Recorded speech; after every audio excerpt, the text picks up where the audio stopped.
जुग जमाना त अहिलेको भन्दा त अगाडिको राम्रो हजुर र अब आमाले छोडेर हिँड्नु पिताजी सानैमा खस्नु त्यो त अब आफ्नै ठाउँमा छ त्यो त दैवको लीला हो दैवको भगवान्को लीला हो हजुर तर जुग जमाना चाहिँ अघिको राम्रो हजुर अघिको राम्रो के थियो बुवा पहिलाको जमानामा के थियो र के आधारमा चाहिँ तपाईँले पहिला के राम्रो हो भनेर भन्न सक्नुहुन्छ त पहिलेको जुगमा खेतीपाती कमाउँदा पनि ठेक्कामा कमाउन पाइन्थ्यो पछि अध्यारले मालिकको ठेक्का तिरेर अनि आफूले खान राखेर पनि धान बेच्थ्यो आफूले खान राखेर हजुर मालिकको ठेक्का तिरेर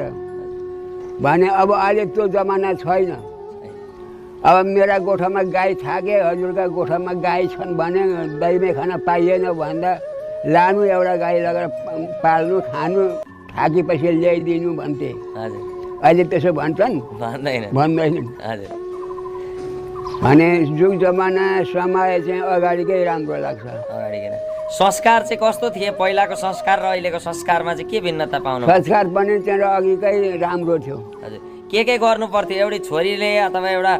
छोरा मान्छेले पनि गर्नुपर्ने संस्कार नियमहरू के थिए पहिलाका अब बाहुनको छोरो छ पढेको छ भने अब गुरु जस्तै पुराण भनौँ हजुर हजुर नभए सबै थोक जानेको छ भने घरमा